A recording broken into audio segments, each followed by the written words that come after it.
guys, I'm painting at Rex, a completely crazy woman who checks out caps, kids' shoes, and chases people in camouflage with paints. You know, everyone dreams of being a target of good chase, right? And all just to paint a mini in pixelated camo. And today, on the day of the defense of Ukraine, I will show you how to paint Ukraine camouflage, a symbol of our resistance.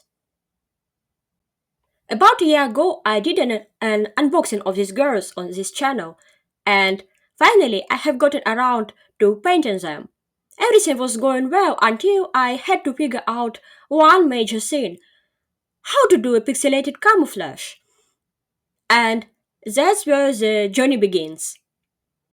After sorting out the paints I needed and learning some interesting facts like how the modern Ukrainian military pixel camo is based on the United States Army UCP, which was in use until 2014, I got to work. Attempt 1. I decided to take the easy route, just replicate the design from the books. Spots with lines. I confidently started painting with the right colors, and halfway through I realized I was off track.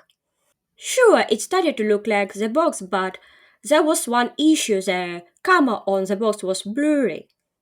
Of course, camouflage is supported to blur the object, but not that much. What works for drawing on the box doesn't cut it for miniature.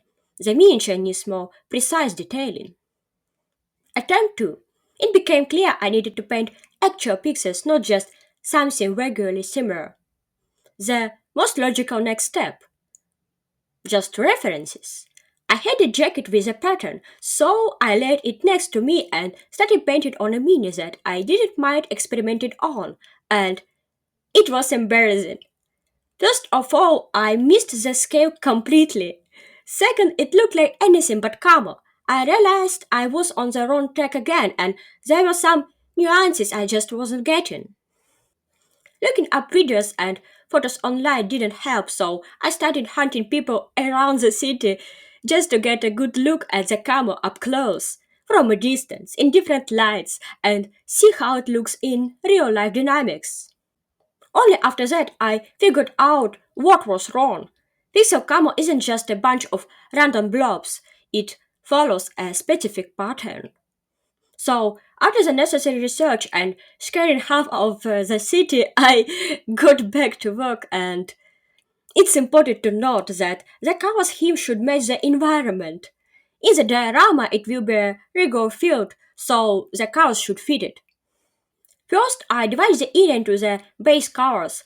The lightest one is light beige, almost ivory, mixed with a light swamp green. The pixel pattern needs to be visible on the mini without becoming a blur, so the first color is a bit lighter than needed.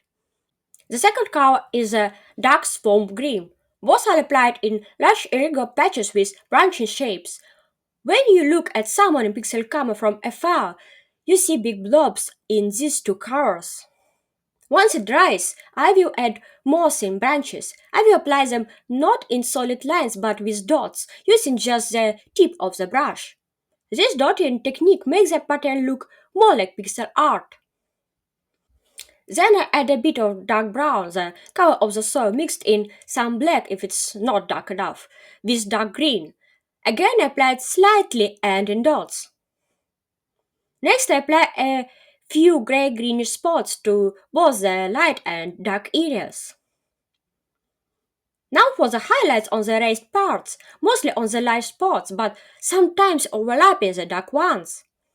The key is to continue applying everything in dots. A brown-green here slightly and there on a mini. And now it's time for beige. This is light beige with a tiny hint of swamp green, preferably a very light shade. I apply this in dots over the light areas, almost fully covering them, and a bit over the dark areas where the color is too uniform. And done! After such a long but rewarding journey, the work is finished.